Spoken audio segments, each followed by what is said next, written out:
अस्सलामुअलैकुम वरहमतुल्लाहि वबरकातुहू। वालेकुम अस्सलाम वरहमतुल्लाहि वबरकातुहू। अप्पी जान, क्या आप मुझे ये बता सकती हैं कि गुस्ल में कितने फ़राइज़ हैं?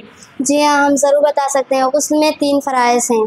नंबर 1 कुल्ली करना, नंबर 2 नाक में नरम हड्डी तक पानी पहुँचाना, नंबर 3 पूरे बदन पर इस तरह पानी बहाना कि बाल बराबर खुश्क ना रहे।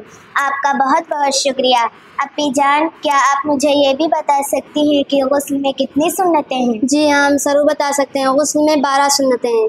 नंबर 1 बिस्मिल्लाह से शुरू करना, नंबर 2 नियत करना, नंबर 3 दोनों हाथों को गट्टों तक धोना, नंबर 4 बदन पर नजासत लगी हो तो उसको साफ़ करना, नंबर 5 शर्मगाह धोना, नंबर 6 वज़ू करना, नंबर 7 सर पर पानी डालना, नंबर 8 पहले दाएं कंधे पर डालना, नंबर 9 फिर बाएं कंधे पर डालना, नंबर 10 पे दर पे धोना, नंबर 11 पूरे बदन पर 3 बार पानी बहाना, नंबर 12 बदन को मलकर नहाना।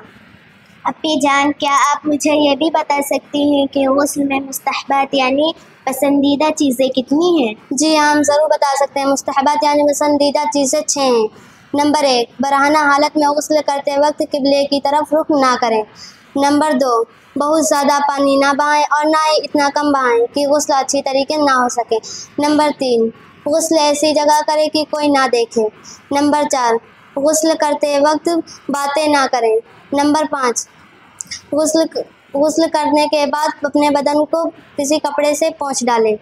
नंबर 6 बदन ढकने में बहुत जल्दी करें, यानी वज़ू कर रहे हो तो वज़ू गुस्ल की जगह से हटकर पहले अपना बदन ढकें फिर दोनों पाँव धोएं।